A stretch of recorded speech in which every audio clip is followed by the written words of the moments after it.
Bem-vindos ao podcast da ADCE, Associação dos Dirigentes Cristãos de Empresa, Núcleo Sorocaba.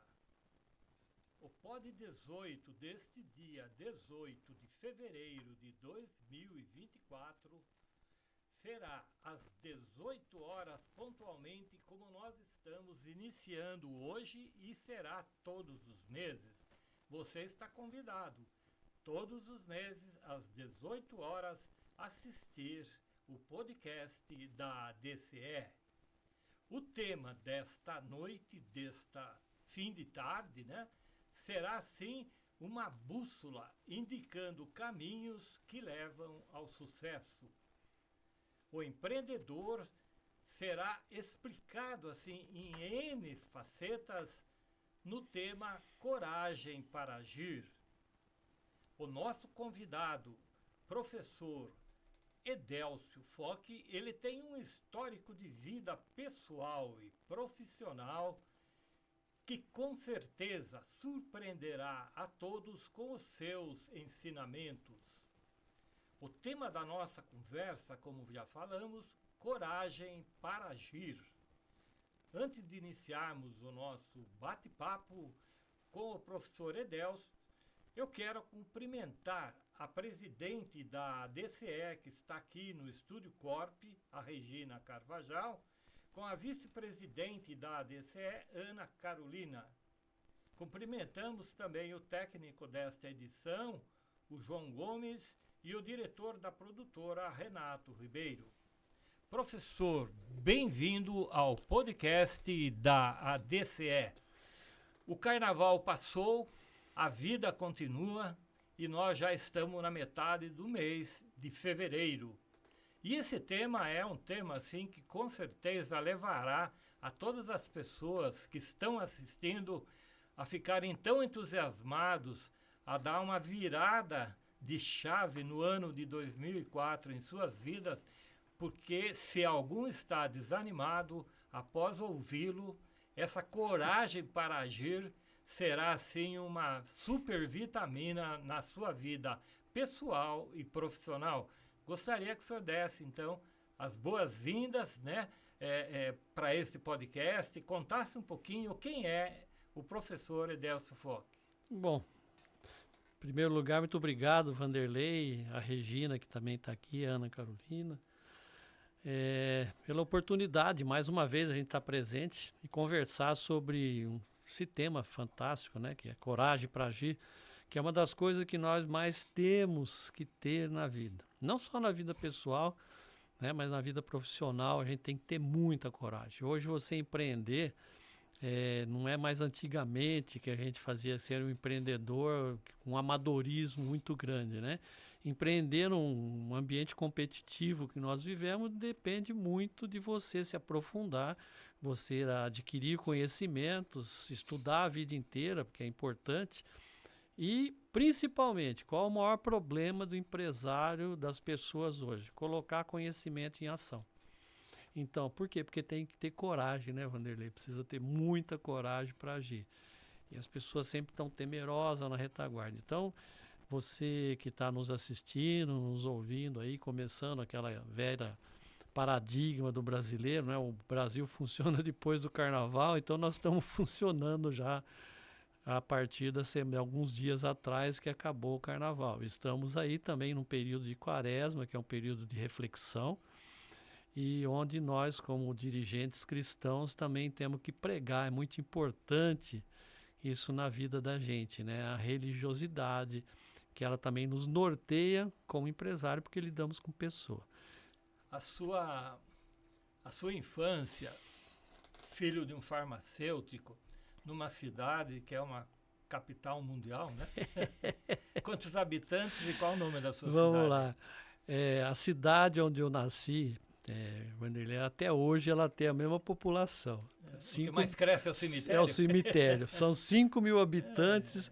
Só que ela tem uma característica que existem no Brasil 5 cidades com essa característica.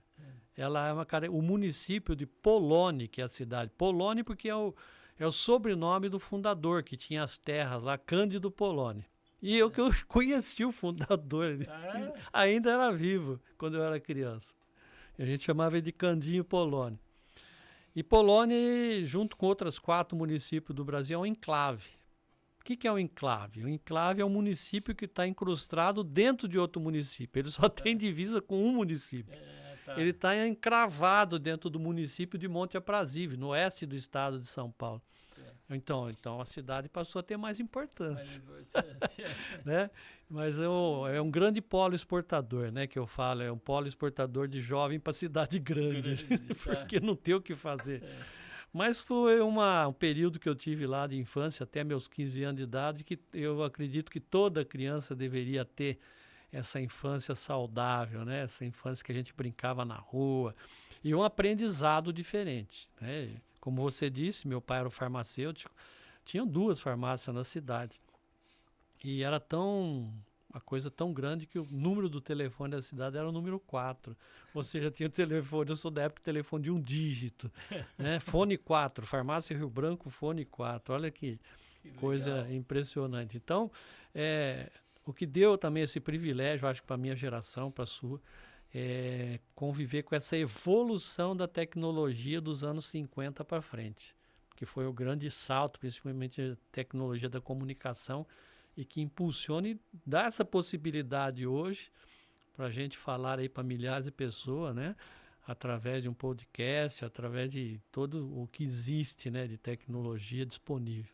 Mas eu soube que o podcast daquela época era um menino chamado Edelso que saía para a rua falando para todo mundo que estava alugando o gibi, é verdade? Então, rapaz, isso foi um negócio, porque isso daí é uma história que, assim, lá no 1963, 64, nessa época a gente começou a ter contato com televisão. Eu não sabia o que era televisão, eu fui ver televisão com 7, 8 anos de idade. E um dia eu me deparei com uma propaganda, um lançamento da Estrela chamado Autorama. E eu passei a sonhar com aquilo lá. A sonhar, vou ter um Autorama. E fui conversar com meu pai. Pai, me dá um Autorama. Ele olhou para mim e falou, não. Mas dá um Autorama. Não, já falei, não é não. Quer que eu fale não de outra forma? E aquele sonho passou a ser eu ter um objetivo com aquele sonho. Ele virou o que? Eu tinha uma meta. E como era começo de ano, eu falei, eu vou comprar um Autorama até o fim do ano, até o Natal. Isso daí começou a me remeter a o que eu sabia, que eu queria ter Autorama. Agora, como? Se eu dependesse da mesada, talvez hoje eu conseguiria, pelo valor da mesada, comprar o Autorama. E eu comecei a pensar como que eu podia ganhar dinheiro. E lá o meu pai e minha mãe sempre nos incentivaram, eu e minhas 2 irmãs, a leitura. E a leitura começou através dos gibis, né? Tio Patinhas, da Disney e vários outros. E depois também comprava coleções de livros, a gente sempre leu. Aí um belo dia olhando, eu tinha caixas e caixas de gibi e comecei a falar, peraí. Comecei a separar por categoria e o que todo empreendedor normal faria? Ia vender. Só que ia acabar o estoque, eu fiz um cálculo e não ia dar o dinheiro. Então eu comecei o quê? Eu vou alugar gibi. E qual que era o Facebook da época, né? O Instagram? Era sair na rua falando para todo mundo. Na escola, tô alugando um gibi, era por categoria. Depois eu comecei dentro desse gibi, quem indicasse até 5 amigos que alugasse, eu emprestava um sem pagar. E foi fazendo, aquilo foi crescendo, formou fila, né? Eu peguei um quartinho no fundo meu pai tinha farmácia na frente, a casa era no fundo, tinha um corredor e lá num cantinho eu montei uma banca, com tudo assim, porque você tem que mostrar, né? Só que eu não tinha essa noção que a gente tem hoje, que o principal item que alavanca consumo no comércio é mostrar, é a exposição. Tem gente que acha que é promoção, não é exposição. Então eu fui aprendendo certas coisas e também porque eu via na farmácia. Né? Remédio, a pessoa chega e compra. E o que eu percebia que tinha na vitrine da frente da farmácia? Eram os perfumes, os talcos, aquelas coisas da época, né? Que usava, que não era produto de primeira necessidade. E se não tivesse exposto, ninguém iria pedir. Eu comecei a prestar atenção naquilo e perguntava pro meu pai, por que tá aqui e não põe o remédio? Eu falei, porque isso aqui, o remédio a pessoa já vem com o nome, vem com a receita. Isso daqui não, isso daqui... Ele tem que estar para a pessoa chegar, enquanto ele espera que a gente vai lá dentro pegar, a gente dá um tempinho para ele ficar vendo a vitrine. Aí eu falei, puxa vida, não... bingo. E aí começou a alugar, e certos garotos lá também começaram, né? Ah, você vai lá para São José do Rio Preto, que você compra os gibis lá, né? Porque não tinha banca em Polônia, você compra. Viu? Quando você for lá, eles tinham espingardinha de pressão. Eu nunca tive, meu pai nunca incentivou isso pra gente. E você não compra chumbinho para vender pra gente aqui? Eu falei, eu sabia, ela tinha onde meu pai comprava as coisas de pesca, Casas Rinhane, olha, em frente à Praça da Matriz, na Praça da Igreja, Praça Central. E ele parava na Drogazil, que era na mesma rua, mesma calçada da Bernardino de Campos, enquanto ele estava lá fazendo a compra dos remédios para repor na farmácia, eu descia até a Casa Rinhane, até aí. Com aquele dinheiro que eu tinha, aquele capital que eu estava guardando, eu comprei. Tá. Só que eu comprava caixinha com 250. Eu falei, não vai, eles não vão comprar. Então eu comecei a botar em saquinho 10, 20, 30. E perguntei para meu pai, como é que põe preço nisso? Ah, você tem que botar um markup. Eu falei, aí já complicou, né? O que é markup? Que é? Não, é a margem que você tem que colocar. A margem tem que pôr pelo menos 30%. 30%, eu garoto, né, porcentagem, falei, peguei e multipliquei por 3. E não é que vendeu? Não é que vendeu? E qual o maior medo que o empresário hoje tem a ação de botar preço? Botar preço, é verdade. Mas será que com esse preço... Então ele trabalha sempre ali no raso, né, e quando não, já dando margem negativa.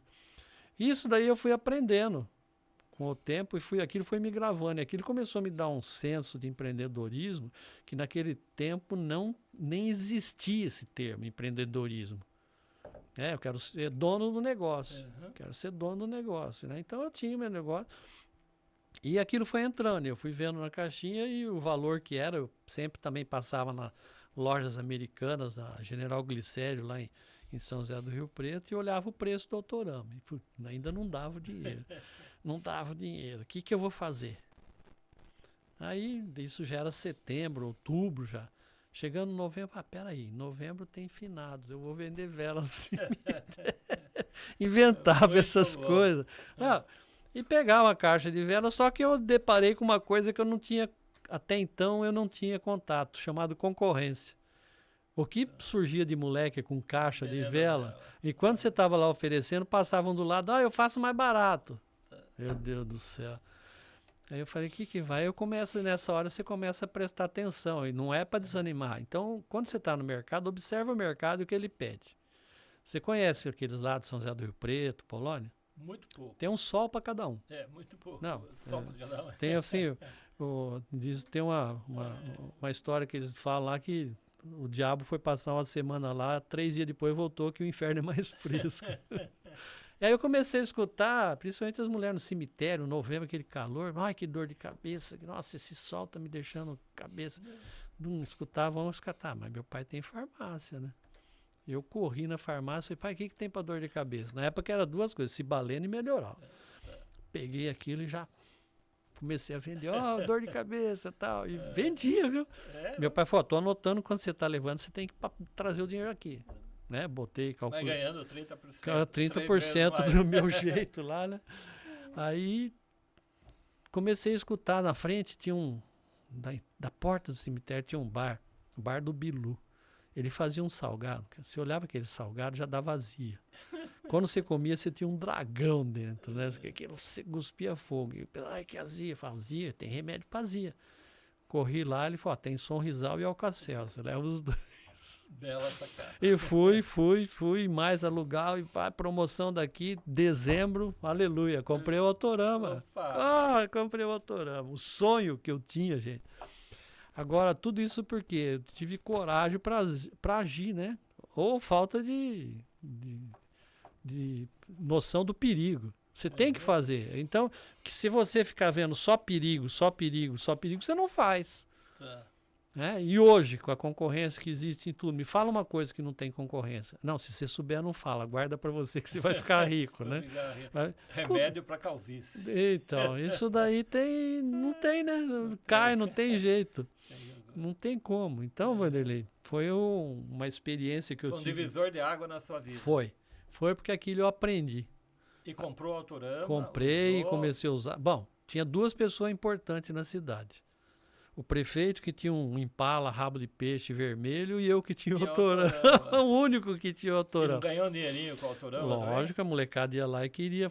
Então vão 10 minutos, custa tantas moedinhas. Então, um parque de diversão. Vamos alugar.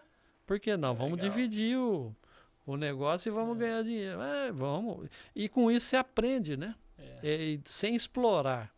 É muito importante que quando você começa como empreendedor, e um dia você vai virar empresário, porque tem uma regra muito importante no comércio, né, na venda, na relação comercial, que diz o seguinte: você pode tosquiar um carneiro por muitos anos, esfolar uma vez só. Onde você esfolou, não nasce mais lá. E a mesma coisa acontece com o cliente. Se ele perceber que está sendo esfolado, ele some, né? Então é um aprendizado também que você... marcou, você põe um preço justo.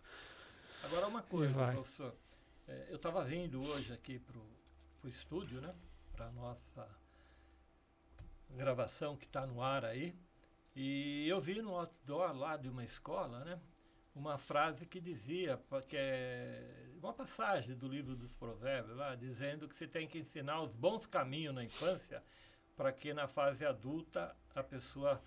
ela pegue esses bons ensinamentos da infância para que ele use depois na fase adulta. Está lá escrito lá. E me chamou a atenção e eu falei, puxa, eu vou falar de coragem para agir com a professora dela. E essa frase, eu acho que tem muito a ver com ele. Por quê? Porque o teu pai, sua mãe, né? Isso. Eles te ensinaram muito na infância o caminho para que você, na sua juventude, saísse da sua cidade e fosse estudar em Brasília. É isso? É isso. Isso daí também, dando um salto esse provérbio, né? Ele diz o que é muito importante, é um adágio popular que é de pequenino que se torce o pepino, né? Que ele depois que crescer, você não consegue mais fazer modelar.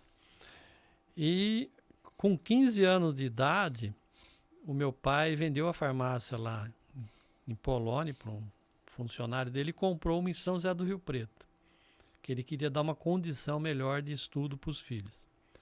E eu comecei a fazer o primeiro colegial em São José do Rio Preto, fiz o primeiro e o segundo. E eu já tinha definido que eu ia fazer como faculdade, eu ia partir para exatas, né, para engenharia, para tecnologia.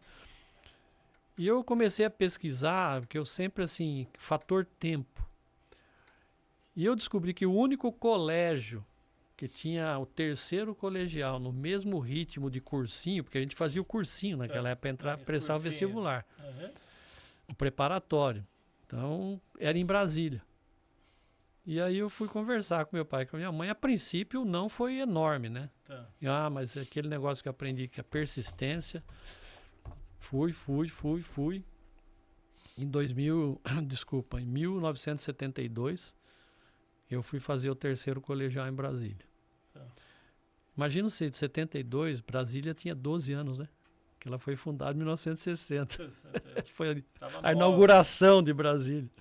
Então eu peguei a essência de Brasília, ainda quando não tinha semáforo, não tinha nada. Era o plano piloto lá de urbanização do Lúcio Costa, né? Todo o projeto do Oscar Niemeyer, mas a urbanização foi do Lúcio Costa, a questão do fluxo de pessoas. E Brasília é tudo separado, tudo espalhado, né? Tanto que a gente fala, brasiliense se divide em cabeça, tronco e rodas, né? Porque tudo você tinha que usar veículo para se locomover, ônibus. E eu fiz o terceiro colegial em Brasília. Assim que eu terminei, eu passei na faculdade, mas eu não quis ficar mais em Brasília, porque realmente naquela época era muito penoso morar em Brasília. Muito caro, tudo longe. Né? Então, você tinha que ter... Eu prestei vestibular em São Paulo e entrei na faculdade de São Paulo. Aí em 73 eu me mudei para São Paulo, fazer a faculdade, fiz a FATEC em São Paulo. Eu tinha aula período integral, de manhã à tarde e sábado de manhã também, e às vezes à tarde. E parti para exato, tecnologia, na parte de mecânica, eu sempre gostei muito da mecânica. E aí foi quando eu terminei em 76, 77, eu fui atrás. Qual que é a ideia do jovem? Na faculdade te forma para trabalhar como empregado. Certo? Raros são os cursos que mesmo você pega aquele que ele passa a ser dono do próprio nariz, ele tem um curso de empreendedorismo, uma disciplina de empreendedorismo dentro da faculdade. Por exemplo, um médico. Ele abre o próprio consultório, ele vai trabalhar por conta. Ele tem uma disciplina de empreendedorismo? Não. E por isso que quando o médico abre um negócio, a chance de dar errado, se ele não fizer um curso de gestão, é muito grande. E um advogado, ele passa seu escritório, tem que fazer gestão de escritório. Uhum. Você formou em publicidade e propaganda. O que você tem hoje? Você tem o teu negócio e o teu escritório. Então não é só a criação, você tem que fazer a gestão do negócio para ele funcionar, né? Uhum. E eu saber uma coisa, que toda empresa, ela não vive de venda, venda é entrada, ela vive de lucro. E para se ter lucro tem que saber fazer gestão. Né? O lucro não é um negócio que é importante para ela crescer, para ela desenvolver os recursos humanos, investir nos funcionários, em treinamento. Então, se não tiver lucro, não faz nada disso. Não faz. E a maior parte dos empresários vivem com essa dificuldade. Então, eu entrei na empresa, não conhecia ninguém, entramos em 6 recém-formados nessa empresa, e eu agradeço a Deus até hoje por esse emprego. Por quê? Sabe qual foi o registro, meu primeiro registro na carteira? Não, imagino. Engenheiro de vendas. O aí eu nunca ouvi falar, engenheiro de vendas. É a engenharia de vendas. Aí eu tive contato com uma coisa que eu aprofundei muito, que foi vendas. A vida é uma venda. Onde que era? Que cidade? São Paulo. São Paulo. São Paulo, ali na Florêncio de Abreu. Era um grande importador de ferramentas e equipamentos industriais. Aí eu comecei a desenvolver, mano, e depois de 5 meses, meu gerente de vendas, falou: eu vi que você tem muita facilidade para conversar, para explicar as coisas. Você não quer ser o supervisor do departamento de treinamento? Eu falei: deixa eu montar um plano de trabalho para eu te apresentar. Aí, para montar o plano de trabalho, eu corri na MAP. No MAP. Venha correr no MAP, eu fui correndo, comprei uma máquina de datilografar. E datilografei um plano de trabalho. Letra 22 deve ser. Aquela caixa, isso. Não, a minha eu comprei uma Hamilton. Uma Hamilton, concorrendo a Olivetti.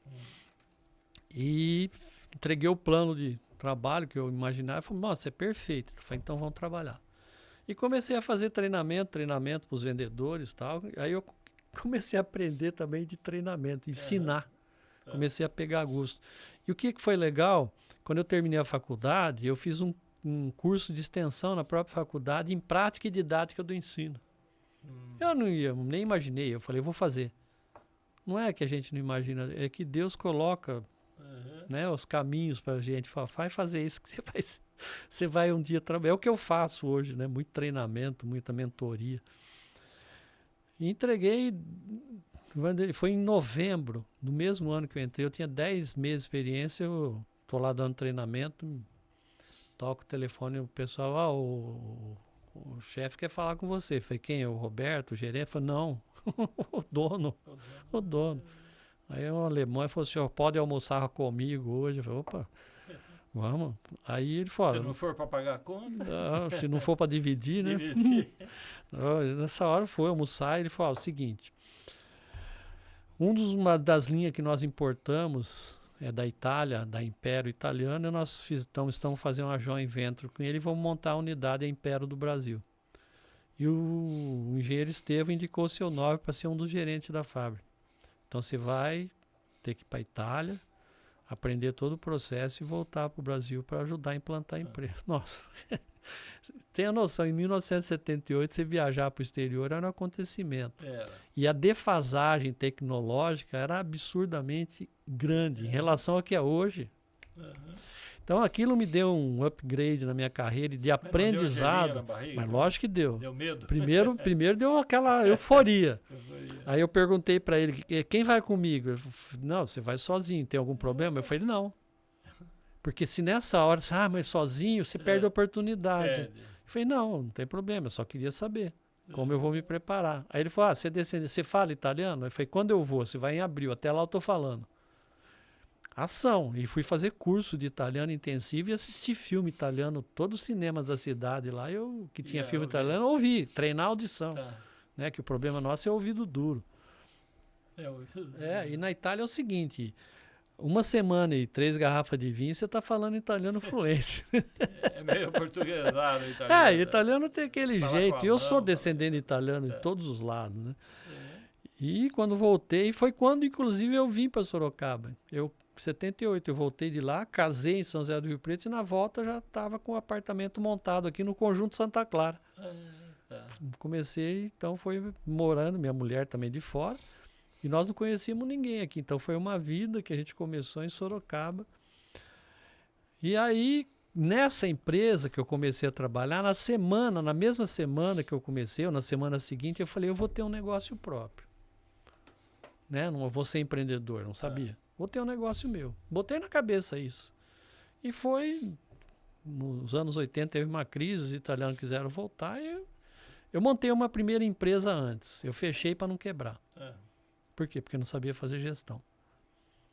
Eu achei, se conhecesse tecnicamente... Quando você fala não sabia fazer gestão... Gestão financeira. Tem muita gente assistindo aí e está perguntando, bom, eu tenho um pequeno negócio, tenho uma padaria, tenho um bar, tenho um armazém, supermercado. O que o professor está fazendo fazer gestão? Talvez a pessoa que não faz, ela fica em dúvida. O que é essa gestão, professor? É recursos humanos, é finanças, é planejamento de compra, de venda? O que é essa gestão sintetizada nessa palavra? O pequeno empreendedor, a gente começa e depois vai crescendo na raça. E o segredo é você sair de empreendedor para empresário. Sim. Qual a diferença? Empreendedor empreende, empresário sabe fazer a gestão. Quais são os 3 pilares que normalmente você conversa e a pessoa sofre? Primeiro, vendas. Nossa, tá difícil porque é concorrência. Então, ele tem que saber fazer gestão de venda, da equipe de venda, dele mesmo, gestão de marketing, como fazer a comunicação. Então, ele tem que aprender. Então, esse é o primeira dor. A segunda, liderança. Conforme você vai crescendo, você vai trazendo pessoa. Porque as pessoas estão difíceis de lidar, porque eu tenho lá um supervisor, em vez dele resolver, ele me traz o problema. Então, o segundo pilar é liderança. E o terceiro é a gestão com foco no lucro. Por quê? Porque quando a pessoa foca muito em venda é entrada. Você tem que saber fazer. Aí entra o quê? Gestão financeira. Você tem que saber elaborar um DRE, demonstrativo de resultado do exercício. Você tem que saber ler um balanço, conversar com o teu contador, entender a linguagem do contador, né? Você tem que fazer liderança, gestão de pessoas, né? Gestão de recursos humanos. Você tem que fazer, se você tem uma pequena indústria, gestão de produção. E quais são os 2 principais problemas que trazem? PP, processo e pessoa. Se você não tiver teus processos, você ter controle sobre o processo, você tem que saber de gestão de produção. E produção tem na indústria, no comércio e no serviço. Nós estamos aqui hoje e está sendo feita uma produção. Sim. E ela tem um processo que foi, antes de começarmos o trabalho, foi testado o processo, foi elaborado uma série de equipamentos que permite que a gente faça o nosso trabalho, como nós estamos fazendo nesse podcast, de uma forma muito tranquila. Então, o problema é que o pequeno empresário, o empreendedor, ele toca o negócio. Ele vamos que vamos. Abre um buraco, tapa outro, corre daqui, cresce. Se ele está sabendo fazer ou não. Eu pergunto para qualquer um. Quanto foi o teu resultado no mês a mês do ano de 2023, em termos de lucratividade, em termos de produtividade? Ele não tem esse indicador. Não. Então, como é que você está sabendo que você está num negócio que dá resultado? Tá? A minha empresa... Aí que surge aquela frase, paguei para trabalhar? Estou pagando para trabalhar. Não, e sabe qual é o problema? Como a gente começou na operação, o empreendedor, o empresário, ele se sente bem na operação. Então, ele não sai para o plano estratégico, que é mais alto, para você ter uma visão estratégica, tem que estudar, se preparar para fazer um planejamento. Ele não sai para isso daí. Tá? Então, ele fica na operação. Ele corre para a operação, aí no fim do dia deu satisfação, deu cansaço. Aí sabe o que ele fala? Nossa, trabalhei hoje que nem um cavalo. Não é? Você já ouviu isso? Já ouvi. Então, aí eu tenho uma boa para essa, uma máxima, eu falo assim, ó, se ao acordar você se sentir ativo como uma abelha, forte como um touro, e durante o dia trabalhar feito um cavalo, procura um veterinário porque você é um burro. Tá certo. Então eu te pergunto, termina o seu dia e faça uma pergunta para você mesmo, você que está ouvindo a gente aqui, vendo, meu dia foi produtivo ou ocupado? Muito mais ocupado. Muito mais ocupado. Mesmo porque nós temos algumas ferramentas que nos ocupam. Eu vou picar aqui no bolso. Tá aqui, ó. Isso daqui, ó. Isso aqui mantém a gente ocupado. Mantém. Ela é uma baita ferramenta. Se você souber usar. Você tem tudo na mão. Mas o que a gente está mais fazendo aqui? Estando ocupado e não produtivo. Ela tem várias ferramentas de produtividade. Pra quem não sabe, é um celular. Não é uma arma. Não é uma arma. É uma arma. É uma arma. É uma arma. Por quê? Porque ela mata tempo.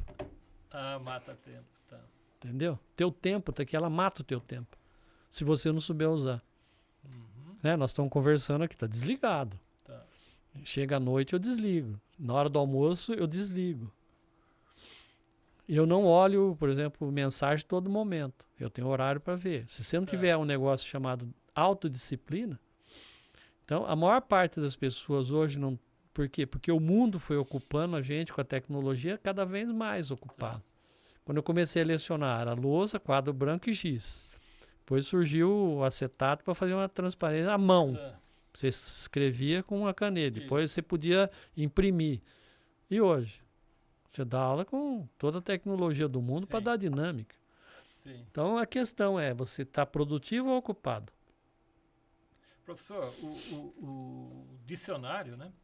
Ele escreve, né, como significado da palavra coragem, né? Moral forte perante o perigo, os riscos, bravura, intrepidez. Quer dizer, a palavra coragem, ela leva, assim, a atos, assim, de heroísmo até, né? Coragem para agir, né? E o agir também tem o seu significado. Como é que a pessoa que saiu de uma faculdade está querendo montar um negócio, hoje tem muitos jovens assistindo aí, e ele quer abrir um negócio, mas ele ainda não tem essa coragem. Ou, às vezes, ele tem o pai, a mãe, o avô, o tio, a tia, que tem lá um negócio, ele fala, eu vou fazer o que minha família faz. E acaba não tendo essa coragem, né? O que é essa coragem, esse moral forte aqui, esse risco que ele tem que ter? Que conselho, ou talvez outra palavra, que a tua experiência falaria para quem está nos assistindo, para ele ter esse input assim de coragem? Primeira coisa que cada um de nós tem algum dom. Deus dá algum dom, uma aptidão para a gente. Você tem que descobrir isso daí. Tá? E quem que descobre? Quem é mais esforçado e que vai atrás adquirindo experiência, trabalhando em vários setores, aprendendo. Que tem o quê? Humildade para aprender. Tá? Porque o que sobrepõe, que acaba com a humildade? Prepotência e arrogância, que é o que a gente vê muita gente. O que o arrogante faz? Eu vou entrar nisso porque eu sou bom, já fiz tal coisa e vai dar certo. E aí não dá.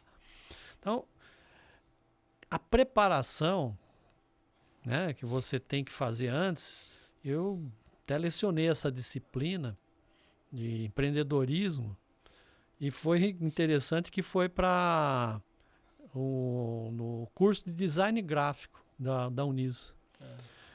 E aí você chegar para aquele jovem e perguntar para ele, o que você está fazendo? O que você faz? Ah, professor, eu sou freela. Né? Freelancer, né? Freela. Eu falo, sabe o que é freela? Freelance. Não, freela é empreendedor pobre.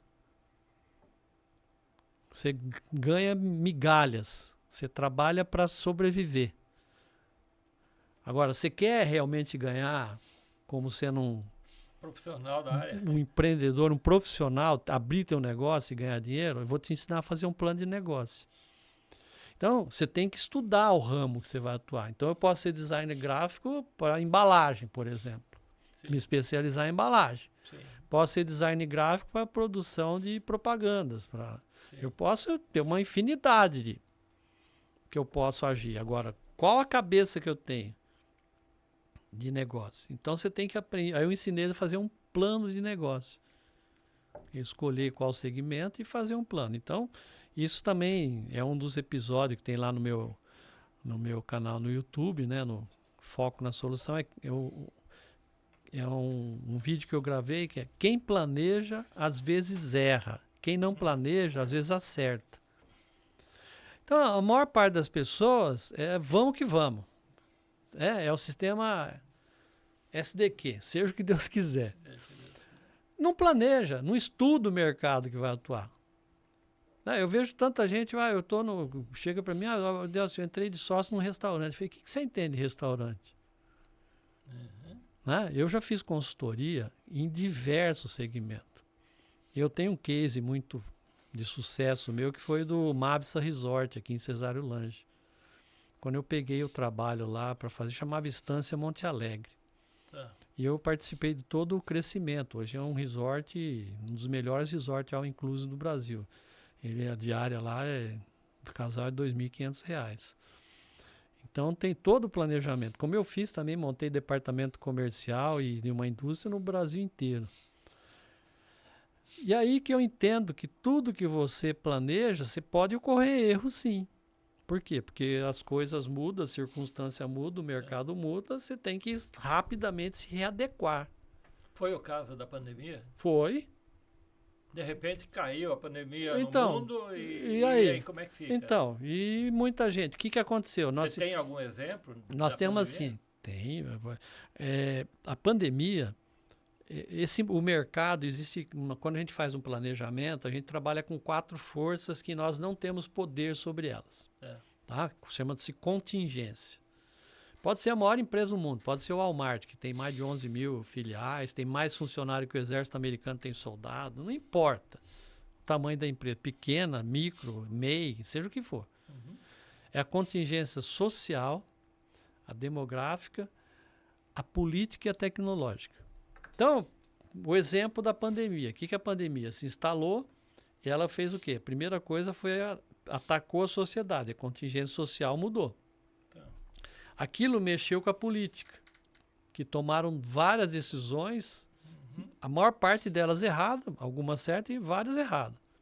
Por quê? Porque existe um negócio dentro do homem, do político, que é a vaidade, né? Que é difícil de controlar. E a última, aí atacou a econômica também, né? Que atacou a demográfica, a econômica, desculpa, eu falei a demográfica, está dentro da econômica. A economia despencou. E o que salvou? A quarta, a tecnológica. De onde começou a surgir mais podcast, o trabalho home office, foi a tecnologia que salvou. O Zoom, Google Meet, você poder trabalhar à distância.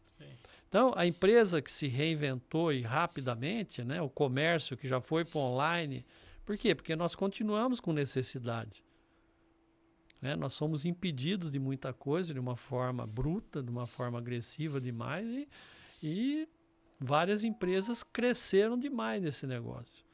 Outras sucumbiram. Por quê? Porque não tinham um plano de adaptação, aquele plano de contingência, que é justamente para saber lidar com a contingência. E aí tem muita gente que ainda continua, aquele que sobreviveu, está devendo, está tentando se reerguer, e ele ainda não tem plano de contingência para se acontecer outra coisa. Tem aquele que não quis hoje, por exemplo. Quem no comércio não tiver nos 2 canais, no canal físico, no canal online, está morto. Agora, tem outras empresas que entram de cabeça no canal online, investe, que é uma promessa. As startups aí, você pega a dificuldade que está passando o Magalu. Em termos de... Por quê? O que está acontecendo também? lojas americanas, que é o varejo físico, mas também tem o americano online. O fechamento de livrarias, que era um público-alvo assim, fantástico em termos de consumo, e fecha-se a cada dia livrarias. Então, mas porque abre... o digital consumiu isso? Então, o digital consumiu boa parte, mas ainda existe um consumo. Tanto que você pega, nós tivemos uma mega store aqui no nosso Iguatemi que fechou, a Saraiva. Em compensação, no piso lá embaixo abriu uma outra enorme, só que ela é mista, ela tem outras coisas junto. Sim. Mas a Saraiva também tinha, sim, mas e o investimento que ela fez? Será que ela não inchou em vez de expandir? E um dos segredos de uma empresa também é saber crescer. Tá? Você tem que ter que crescer. Vamos lá, você fala, eu vou abrir uma... Nós temos exemplos aqui em Sorocaba que empresa que era forte, tem ramo de turismo, que foi abrindo filial em vários lugares na cidade e quebrou. Por quê? Cada filial que você abre, você tem um custo, uma despesa fixa nova.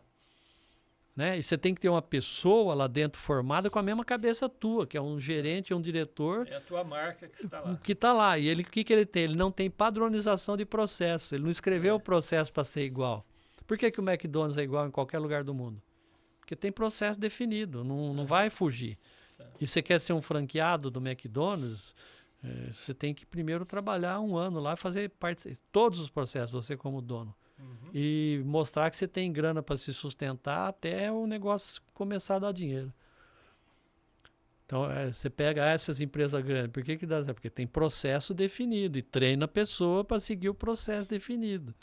E a maior parte não. Vamos que vamos, seja o que Deus quiser. Sabe? Deus quer o melhor, a gente que não quer. Então, o que acontece? A falta de planejamento e a falta de preparação. As pessoas não se preparam para entrar no novo ramo. Eu faço muita mentoria. Por causa da mentoria exige experiência. O coach eu tenho que arrancar de você. A mentoria eu tenho que doar para você. Eu não sou coach. Não tenho formação e não vou ter. Mas eu sou mentor por experiência. Agora, só que eu estou fazendo atualmente uma formação de mentor, porque eu quero o certificado de mentor e a metodologia de mentor. Então, eu estou estudando. Eu estou com 69 anos estudando. Forte. Agora tem gente que termina a faculdade e fala, agora sim, agora eu tô livre. John Mayo, né? Ele fala assim, o primeiro 5, 4, 3 anos de estudo que você tem na universidade serve só para o primeiro ano de trabalho. Daí para frente você tem que continuar aprendendo. Por quê? Porque as coisas mudam, a circunstância muda, o aprendizado tem que ser contínuo. Não tem como parar. Por isso que as pessoas estão ficando fossilizadas. Tem aqueles amigos da mesma idade, ficam, no meu tempo que era bom. Eu falo, ô dinossauro, qual o seu tempo? O seu tempo é hoje. Você tem que conviver com o tempo que o que está acontecendo hoje. Eu tenho que ter a linguagem, eu tenho que conhecer a tecnologia. Não preciso saber usar, mas eu tenho que saber para que ela serve, onde eu posso tirar proveito. Eu vou lutar contra? Não. Eu tenho que aprender. Então, o que tá? Então, eu aprendi o negócio, me adaptar. A minha empresa que eu tenho hoje, o nome dela é DREF, vem de distribuição, representação de equipamento e ferramenta. Eu representei depois de ter tido a minha indústria própria, metalúrgica, tive 60 funcionários. Quando entrou o Collor, que eu tive que separar a sociedade para a gente não morrer de mão dada. Não dava o negócio para os dois. Você lembra Collor? O plano Collor? Foi a pandemia sem o vírus. Foi terrível. Foi a pandemia sem o vírus. Parou. Não faturava, não tirava. Tinha o vírus, que era o presidente. Não, isso, tem o vírus. E aí eu me vírus, né? Então, eu separei, depois eu parti para esse negócio. Só que quando eu comecei, eu tinha 3 concorrentes no Brasil. É uma multinacional sueca, que eu representava de ferramenta, que eu conhecia o negócio, cresci, ganhei muito dinheiro, trabalhei. Só que quando eu parei, 24 anos depois, tinha mais de 60 concorrentes. Então, o DREF, que era esse nome, virou DREF Treinamento e Representação. Hoje é DREF Treinamentos Corporativos. E se amanhã o treinamento não quiser fazer mais, eu mudo o nome e o KINAI, eu não fecho a empresa. Você tem que estar atento ao mercado. Então, você já entrou no mundo digital, gravar? Estou entrando agora. Por quê? Porque eu quis aprender um pouco mais. Durante a pandemia você fez? Não. Não, porque uma coisa que eu aprendi, eu tinha caixa para me aguentar naquele período e me aguentei. Eu tinha os cursos na mão, eu falei, eu vou produzir. Comecei a produzir conteúdo para mim e aprender a fazer outras coisas, que eu estou usando agora. Estou repondo, tranquilo. E uma coisa importante, eu viajo de passeio, mas sempre é negócio, né? Eu fico muito atento ao mercado lá fora, como tá. Fui agora em final de novembro, dezembro, Estados Unidos. Então, além do passeio com a esposa, eu fico observando o que acontece. Como é que estão as tendências, o que está acontecendo, tá lá, ó, lendo bastante, participando de coisa, e começa a fazer. Pô. Sábado agora eu já vou para São Roque fazer palestra, uma convenção de uma empresa multinacional espanhola. Dia 6 de fevereiro, uma multinacional coreana, lá em Água de São Pedro. Hã? E aí vai. Tá. A gente vai fazendo, e o quê? O mercado como é que tá? Vou estar dando um curso para empresário no dia 3 de fevereiro em São Paulo, no Hotel Pestana. 24 empresários, vou falar construindo um império, o poder do lucro no mundo dos negócios, o dia inteiro. Então, você fez os cursos dia 3 de fevereiro e dia 3, né? Porque hoje é dia 18. É verdade, eu fiz, acabei de fazer. Né? Eu tô em março que eu vou ter esses outros. Março. Eu tô confundindo as datas aqui. Fevereiro eu já fiz esse daí. Né? Acabei de fazer, né? 3 de fevereiro em São Paulo. Né? Em março, dia 3 ou 4, uma coisa assim, vou fazer de novo. Porque é repetitivo, né? É repetitivo. Então, sempre estamos fazendo, sempre crescendo, sempre pensando no que fazer. E quais são as necessidades que o mercado está pedindo. Agora, qual o grande problema? O grande problema é que o empresário, as pessoas falam, não precisa, eu já faço isso há anos. Eu também faço a mesma coisa há anos, mas se eu não continuar aprendendo, eu não vou fazer mais nada. A experiência. Professor, o nosso tempo está passando, né? Rápido. Estamos com 1 hora já, praticamente, né? Passamos das 19 horas.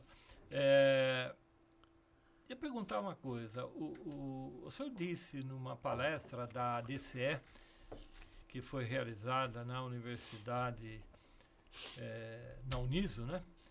E que uma pessoa amiga sua, né, na verdade, o marido tinha uma loja, um comércio de motos, né? Por coincidência, a Ana também, o marido dela tem uma loja de motos, e que ele se acidentou e, de repente, ela se viu sem saber o que fazer com o negócio. E por livre vontade sua, você, como amigo, foi dar uma consultoria para ela, né? E ela estava desesperada. O que fazer agora? Porque tem os fornecedores, nesse caso, eu sei que pode ter muita gente aí que passa por essas situações, né? Um negócio, quando é familiar, ele tem que ser acompanhado também, no caso, pelas pessoas da família, as pessoas mais próximas, para que, de repente, não quebre uma coisa que foi construída no tempo com muito trabalho. Porque o negócio dessa pessoa é um outro segmento. E aí ele abriu também a loja de moto. E ela estava cuidando, e aí foi quando aconteceu o acidente e ela precisou. Se a família, toda a sobrevivência da família vem daquele negócio, se tiver na mão de um só e se acontecer alguma coisa com ele, como é que vai tocar? Então, se a família está vivendo daquilo, é a mesma coisa. Tem empresas aí que o pai, o fundador, tem uma relação de amor com o negócio que ele não larga o osso. Eu que entendo, você vai fazer isso daí e acabou. Deixa o resto comigo. Ele não passa o conhecimento, a expertise da gestão, do aprendizado do negócio para a geração que vai suceder. Ele não prepara o sucessor. Esse é o problema. E se tem a esposa, por exemplo, a minha esposa sempre trabalhou comigo. Tá? Só que dentro do negócio hoje, ela não consegue fazer. Por quê? Porque depende muito de mim. Então, o que a gente tem? A gente já tem uma renda passiva, né, que a gente foi criando patrimônio, e ter uma renda passiva para caso aconteça alguma coisa, ou eu pare, a gente tem como sobreviver. Então é aquela outra coisa que a empresa que está vendendo o almoço para comprar o jantar. E ele não tem um sucessor. Quantas empresas? Vamos lá. Aqui onde tem hoje o açaí, que foi o Extra, o que era aí? Uma indústria têxtil. Que é de onde uma família o Coop ali na Padre Madureira, que era? Família Indústria Têxtil Barbera. Isso, então. Cadê? E na indústria têxtil aqui, que tinha aqui no açaí, a grande, que era a Cianê, ele, o sucessor não tinha o preparo do que o pai tinha. Né? Mas talvez tenha sido a estratégia do José Hermílio de Moraes com a CBA, que contratou profissionais para serem os gestores da empresa. Então, e nessa época que estava acontecendo isso, eu era fornecedor da CBA. Eu vivia lá dentro. Toda semana eu estava lá e conversava com os engenheiros. E realmente eu vi como foi montado o plano de sucessão. Como foi da Gerdau. Né? O Jorge Gerdau e Johann Peter lá, o que ele fez? Ele não foi porque é meu filho, não. Ele contratou uma empresa profissional para ver quem é que tinha competência para fazer aquilo. Tá? Tem um case de uma empresa americana que o filho trabalhava, era um diretor, só que ele só fazia coisa errada e não queria aprender, E os outros diretores chegaram no pai, que era o presidente, e falaram, não dá, o menino... O pai não teve dúvida. Chamou o filho o senhor diretor, o senhor está demitido. A partir de hoje o senhor não trabalha mais aqui. No falar isso, ele tirou a gravata, a camisa, botou um boné, abraçou, falou, filho, eu fiquei sabendo que você foi demitido, você não vai ficar desamparado, o que você precisar, você pode contar com seu pai.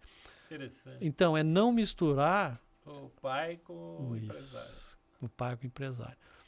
Entendeu? E só coloca, eu já cheguei para muito isso daí, eu fiz a formação na Dom Cabral, na questão de governança de empresas familiares, para montar um sistema de governança e sucessão empresarial. E eu já cheguei a falar para muitos jovens que ansiavam pegar o posto de presidente, chegando na consultoria, e eu falei assim, viu, aquelas viagens que você faz 2, 3 por ano, você gosta? Adoro. Você gosta de trocar de carro todo ano? Nossa, lógico que Deus, quem não gosta? Quer continuar assim? Quer. Então, não entra na gestão porque você não tem competência. Transfere a gestão para alguém que é profissional e tenha controle sobre isso. Aprenda o que fazer, o como fazer, deixa para os outros. Por quê? Não tem aptidão. Fica mais barato o pai pagar um salário para ele ficar em casa do que pagar um salário para ele atrapalhar a empresa. A empresa que vai perenizar, pequena, média e grande, é que tiver um processo definido com gestão definida. Porque se depender o sucessor, ele põe... Não tem estilo. Tem o estilo seu de como fazer, mas o caminho sempre é esse. Eu posso ter o estilo rápido, o estilo médio, lento, caminhar, correr. Agora, o caminho... Agora, o que muda o caminho? São as contingências. E a concorrência. Tem uma parte interna que a concorrência também acelera o processo. Né? Então, quantas empresas que... Você lembra quando o Carrefour instalou aqui? Lembro. Quantos supermercados? Um supermercado que era, na época, dominava a cidade. Vem cá. Foi brigar com o Carrefour, quebrou. O único que ficou, sobreviveu, foi o quê? O São Bento. Por quê? Porque ele tinha um posicionamento dele que era para aquela classe A e acabou. Eu não vou mudar. E era um supermercado de redondeza, de vizinhança, loja de vizinhança. Não, e ele era muito focado em um artigo de mais qualidade. O problema dele não era preço. Então sobreviveu. Por quê? Porque ele tinha um posicionamento muito... Então, aí vem a gestão de marketing, né? Planejamento de marketing. Não, minha gestão é essa. E aí fechou recentemente, por quê? Porque a família, na sucessão... Foi perdendo. O pai, depois o filho que tocava, né? A esposa tinha também a loja dela, tudo. Tinha. Então, se você não tem isso daí, você quer perenizar a empresa, você tem que fazer um planejamento. Ou então, o que eu falo para o empresário? Por exemplo, você tem a tua empresa, sempre planeje e trabalhe para vender. Como se fosse vender a empresa. Se você não for vender, ela está te dando lucro. Mas aquilo lá, não tem um empresário que chegou, vou fechar. Por que vai fechar, rapaz? Minha filha não quer continuar, tal. Foi venda, que fechar. Se fechar, você vende como sucata. Quando você está tendo lucro, ó, teu caixa é bom, teu clientela é bom, vende a empresa. Tá certo. Ué, prepara a empresa para ser vendida. O dia que eu parar. Que o dia que eu parar, deixa a sua empresa continuar, venda ela. E ó, quando que você tem que vender? Quando está no auge, né? Não quando está caindo, vendendo a bacia das almas. Então, aqui isso tudo, você tem que sair do plano operacional e ir para o plano estratégico. Pensar.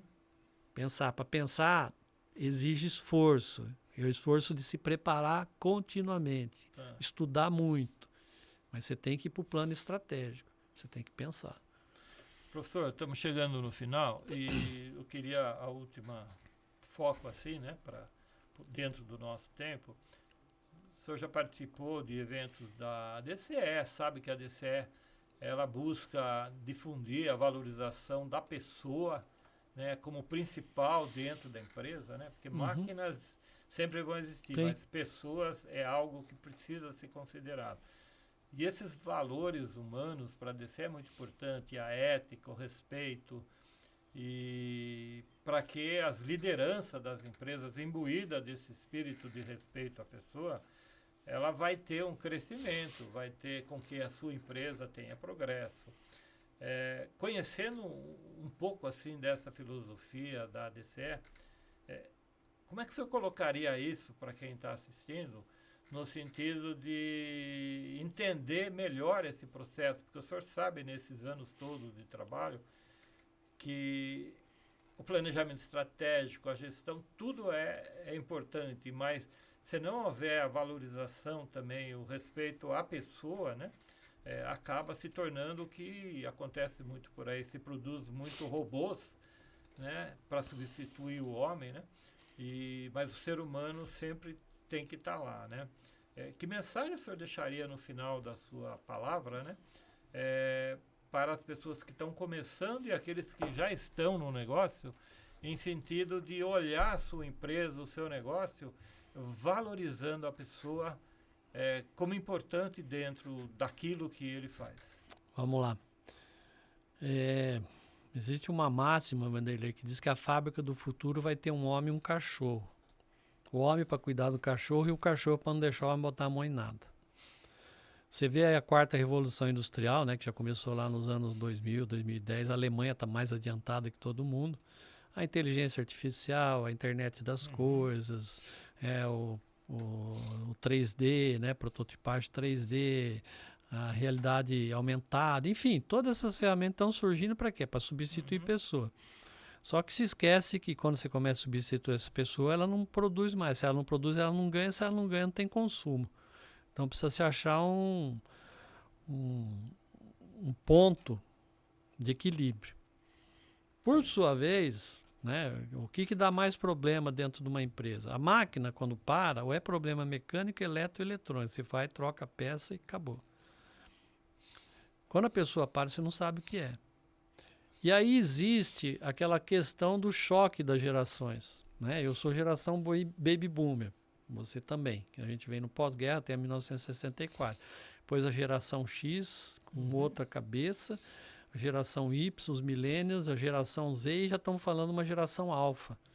Né? E cada um, ele vem com outro tipo de pensamento, e outro tipo de expectativa, e outro tipo de exigência. Porém, são seres humanos. E qual que é o maior capital que uma empresa tem? É o capital humano. As coisas acontecem através das pessoas. O que precisa ter é nessa relação empresa, o capital e pessoa, precisa saber muito bem como posicionar. Né? Porque tem pessoa também que fala assim, eu quero ganhar mais. Por quê? Porque eu quero.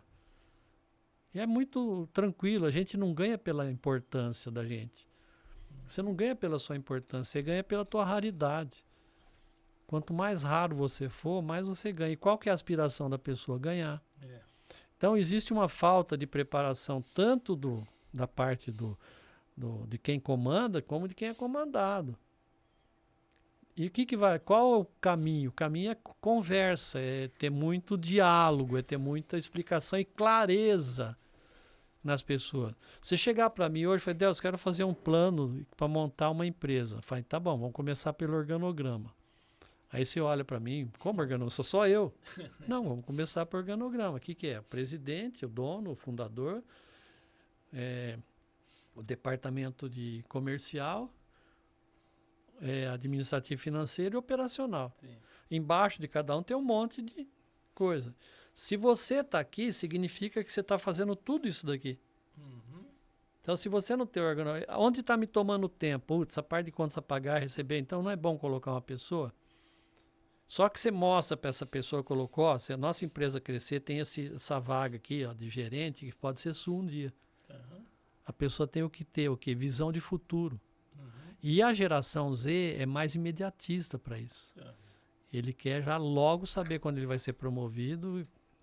Quando ele vai ganhar mais. Isso aí é normal, é a aspiração do ser humano, não tem como a gente fugir. Uhum. Então, o que precisa ter? A clareza de onde você está encaixado, onde você pode chegar. Né? Agora, o que é o melhor caminho? É diálogo.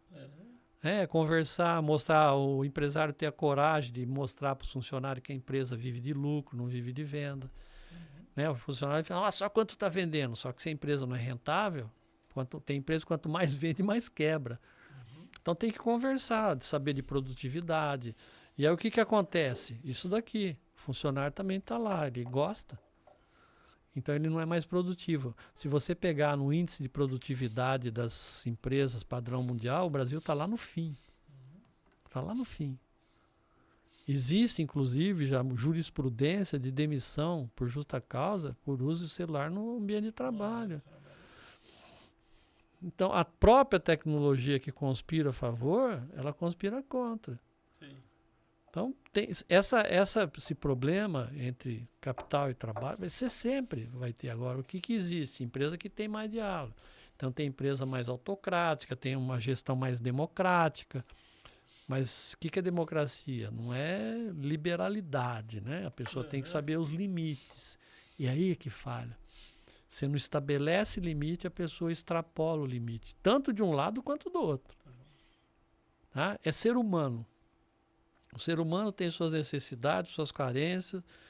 Então, sempre o problema é mais difícil de lidar com pessoa. E qual a preparação? Eu pergunto para o empresário, você que está ouvindo, o empreendedor, quantos cursos você fez para fazer gestão de pessoa? O que você entende de psicologia humana? O que você entende de necessidade humana? Do mesmo jeito que você tem aspiração, eu como empresário tenho aspiração de crescer, a pessoa, o meu funcionário também tem. Então, você tem que preparar a pessoa para que ela siga o caminho dela. E você tem essa coragem? Eu, quando tinha a fábrica, hoje eu tenho vários que foram meu funcionário, que eles têm a indústria dele. Eu sempre preparei a pessoa para ir embora. Não adianta se segurar. Se você não tem condição de dar o que ela quer, deixa ela seguir o caminho. Não, você viu, me abandonou. Faz parte do jogo. Do mesmo jeito que uma empresa demite, o funcionário demite a empresa. É a mesma coisa que eu falo, cliente que você tem que não te dá lucro, você tem que demitir. Como que demite cliente? Pedindo reajuste. Não vou dar. Não, filho, então desculpa, eu não vou poder trabalhar para você. Agora, vamos lá combinar como nós começamos. Qual o tema do nosso? Coragem para agir. É isso que falta. Coragem para agir. Então a pessoa está lá, o empresário tem que ter coragem para agir, ele tem que se preparar para isso, para ter coragem. Senão não vai ter coragem nunca. Ele vai sempre dar o tiro no escuro. Quer dizer que o agir sempre tem que produzir um efeito. Exatamente. O funcionário chega para mim, eu quero aumento. Por quê? Porque eu quero. Sim, mas você tem alguma oferta melhor para o teu? Não, então é o que você merece, filho. Você não ganha pela tua importância, você ganha pela tua raridade. Agora, se você estudar, se for um cara top, você vai ganhar o que você quer. Agora, muita gente quer ganhar sem estar oferecendo algo em troca. Quer ganhar porque quer. Agora, se eu começo a dar aumento daqui, aumento de lá, minha folha sobe, eu não fico competitivo no mercado. Quem dita o preço? É o mercado. Eu tenho que pegar o preço que o mercado está pagando, menos meus custos e despesa para ter lucro. Eu não posso chegar aqui e vou fazer isso aqui, essa caneca, vou fazer uma caneca, mas porque eu que vou assinar, que estou fazendo, ela vai custar R$300. Não vou vender nenhuma. E é o que acontece com muito empreendedor que começa, ele não faz a gestão de custo e despesa, ele não sabe. não estuda o mercado e quebra. Começa e quebra. Do mesmo jeito que começou, ele quebrou, ninguém ficou sabendo. Às vezes a pessoa, você viu a empresa tal, fechou? Nem fiquei sabendo que abriu. Por quê? Não se posicionou. Ah, mas é uma agência aí, uma tal de VT, e deu um preço aqui que... Então ele não faz, ele faz... Eu tenho um sobrinho que faz bem. Bem isso. Isso. Então, por quê? Então você merece. Merece. Então quando você pega uma agência, ela tem profissionais, ela tem que pagar, ela tem aquele custo que ela tem que sustentar. Agora, ela vai te dar um resultado. Estou falando alguma besteira? Não, então, é o dia a dia. Então, aí quem é o cliente? Aquele que valoriza o teu trabalho. Principalmente quando o dono tem um filho e uma filha que gosta de desenhar, fazer as coisas. Meu filho gosta de desenhar. Ele mesmo cria lá. Meu sobrinho que fez meu site, ele é bom. É bom. Eu tenho meu site lá, idelsfoc.com. Uma empresa que sabe fazer. Então, você procurar treinamento, vendas, Sorocaba, eu estou em primeiro lugar orgânico. Tem os 4 que por clique paga patrocinado, depois venho eu. Por quê? Porque eu paguei uma pessoa para fazer de forma correta, que tem qualidade.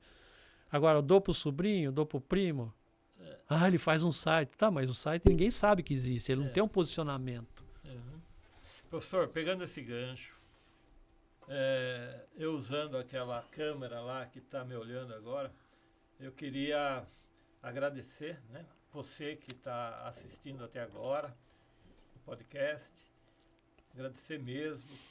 E eu sei que você aí aprendeu muito e gostaria de ter, assim, algum contato com o professor para perguntar alguma coisa a mais.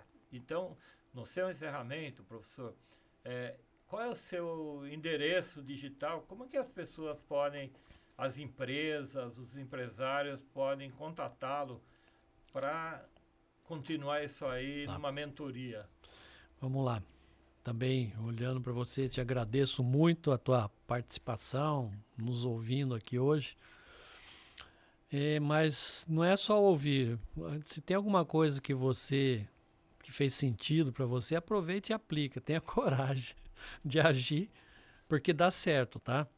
Então, o meu contato, eu tenho o meu site, né, www.edelciofoch.com, né, edelciofoch, Fochi.com. Tem muito artigo, muita coisa boa lá que você já pode usar de imediato. E também tem o meu WhatsApp, se quiser entrar em contato, é 15 99771 2315. Estou à disposição. Tem o canal no YouTube também, se procurar Edelcio Fox, você acha, tem muito conteúdo, use à vontade, porque para a gente terminar, Vanderlei, Tem livros seus, inclusive. Tenho 3 livros como coautor, eu estou fazendo um agora sozinho, logo vamos lançar. E sempre assim, né? Eu tenho meus objetivos, é lógico, que envolve número, porcentagem, mas eu, de uns tempos para cá, passei a ter um propósito, que é uma coisa muito maior. E o propósito do Edelcio, meu propósito é morrer vazio. Tudo que eu aprendi eu tenho que deixar, eu não posso levar comigo. Então eu não nego informação, se precisar de ajuda, a gente está sempre disposto. Obrigado. Tá bom? Eu queria finalizar esse Pod 18, né, do mês de fevereiro, e agradecer mais uma vez, então, pela sua audiência, pela sua participação e, na verdade, pedir 2 coisas para você que está assistindo. Primeiro, compartilhe esse Pod 18, esse podcast. Você tem aí gravado no YouTube. É com grande alegria que nós vamos ver esse podcast sendo compartilhado com centenas de pessoas. Então mande, compartilhe com seus amigos, na sua empresa, compartilhe esse podcast. Segunda coisa é que nós gostaríamos de tê-lo se inscrevendo, né, no canal da DCE. Então tá lá embaixo, lá do YouTube, inscrição, inscreva-se. Toca o dedinho lá, inscreva-se no canal da DCE. Divulgue o canal da DCE também para que outras pessoas se inscrevam e dê lá o seu like, né? Porque assim nós vamos crescer junto, participar junto. E no próximo dia 18 de março estaremos de novo aqui com certeza com outro tema muito importante que vai ajudar a todos nós.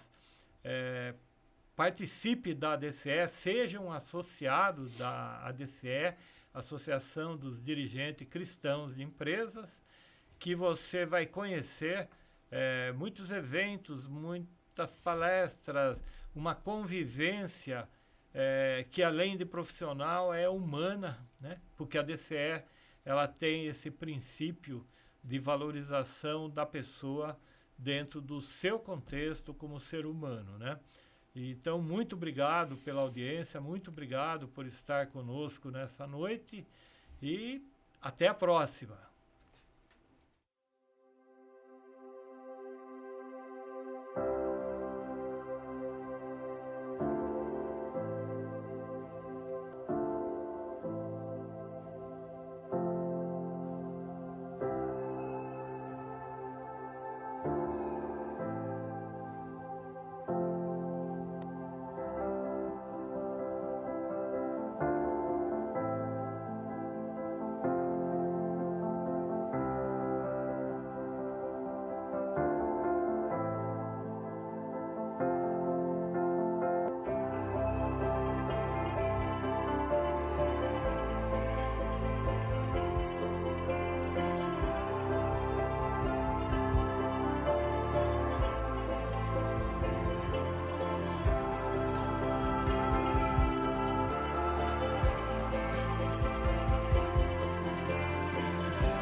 Nosso tempo exige uma postura mais humana.